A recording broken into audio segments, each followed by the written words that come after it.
16 कला के ऊपर पढ़ना है। तो जो आत्माएं जगत कल्याण के लिए अपना सब कुछ संकल्प भी किसका? संकल्प भी अपना नहीं करता, संकल्प किसका? बाप का। तो बाप को कौन जान सकते हैं? सारे संसार में इतने घोर अंधेरा है, 700 करोड़ आत्मा है, उसमें सुप्रीम फादर शिव भी क्या बन गया? जीव बन गया। क्या बने? शास्त्रों में लिखा है ना, शिव पार्वती साकार में होती है, निराकार होते हैं। निराकार को तो मानने वाले क्रिश्चियन मुसलमान हैं। यीशु कृष्ण ने क्या कहा? The messenger of the God is God in life. Mohammed ने क्या कहा? आदम को खुदा मत कहो, आदम खुदा नहीं, मगर खुदा के रूप से आदम जुदा नहीं। वो भी फरिश्ता स्वरूप सब ऐसे स्वरूप मानते हैं, अपने अपने रीबॉर्न पुनर्जन्म में भी कोई विश्वास करते नहीं करते। तो जब घोर अंधेरे में महाकाल आता है, कालों का काल महाकाल आता है, काल माना समय, अब उसमें है महाकाल का पेज पढ़ना आगे, उसमें है, उसमें ही है, सब पढ़ लेना, इंडेक्स देख लेना महाकाल का।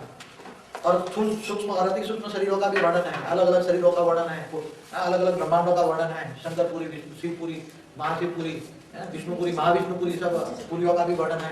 फिर कृष्ण धाम, राम का धाम, अयोध्यापुरी भी ऊपर में है, काशीपुरी भी ऊपर में है। काशी पर्वत लगाते हैं ना,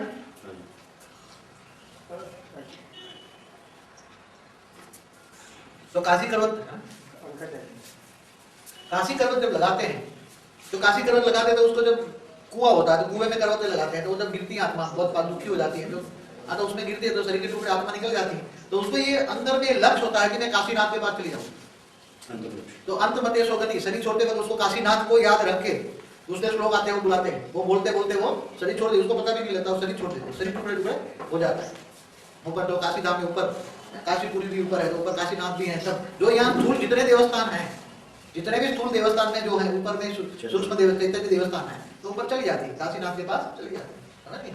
इसलिए क्या कहते हैं?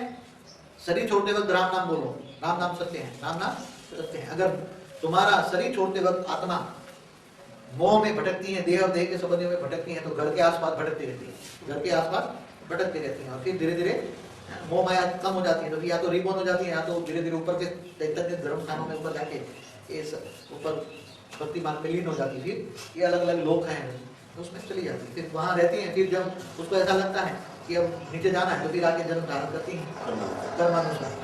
प्रोसेस में भी आ जाती है कि आप मेहनत चाहते हो, उसको प्रोसेस में आना पड़ता है, कर्म बंधन है, तो कर्म बंधन इसको नीचे आ जाता है। फिर अच्छे कर्म करते हैं तो फिर ऊपर वापस चली जाती है, फिर तो ऊपर भी दिव्य लोग यहाँ से शुरू होता है, तो दिव्य लोग में वापस चली जाती है, और फिर थोड़े टाइम दिव्य लोग में रहती है, फिर वापस आ जाती है। तो अच्छे कर्म करने के बावजूद भी उसको बोलते हैं ना, देवताओं को भी मनुष्य बनना पड़ता है, देवताओं का पुण्य क्षीण होने पर देवताओं को भी मनुष्य बनना पड़ता है।